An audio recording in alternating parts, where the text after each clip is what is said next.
before we move into attacks, I want to talk about the major parries.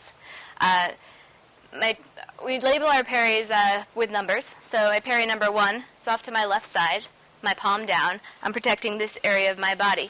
You can see that I'm in front and to the side of my body, so no matter how, if someone's coming in and forgets to stop, I'm still protecting my left hip with my number 1 parry. My number 2 parry moves over and protects the right side. Same thing, outside of my target area, so that anyone coming in from any side, I'm able to protect myself with this really strong forward of my blade. Number 3 flips up. I'm now protecting the outside of my bicep with the forward of this blade. And remember, your thumb is always pointing away from your parry, always facing your parry, always facing your attack. Number 3 parry is here. Number 4 moves across my body, so I protect this side. Anyone aiming for this side of my body is aiming for my shoulder, for my bicep, and I'm able to protect with this parry. My number 5 parry, really important, protecting my head. I'm above my head and in front of my head. If I come down too low, I have an obvious problem. A sword coming overhead from someone who forgets to stop is going to split me in the middle. And if my sword is too far up, a sword's going to be able to reach under. So my best defensive posture is to have it just a little bit in front of and just a little over my head. A 9 parry comes up like this. It's the 5 parry. And really the only difference is, depending on the move that came before, sometimes it's easier to get to a 9 parry than a 5 parry.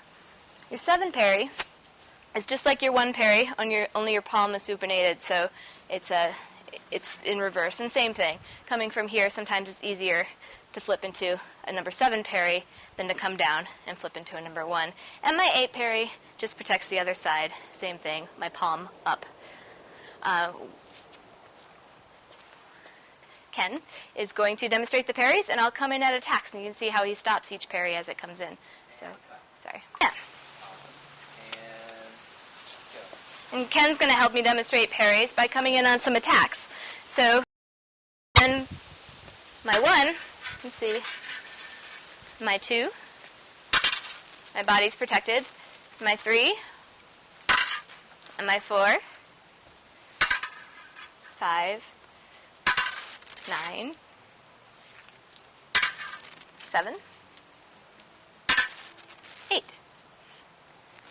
So that the parry stopped just outside the body, again, keeping this really important, at least 3-inch radius, protecting myself from all of his attacks. So but of course, even if I forget to parry and Ken comes in on an attack, he's stopping. His goal is to stop outside my target area. This is an extra safety, though, so that we're both helping to keep me safe. Next, we're going to move in talking about attacks.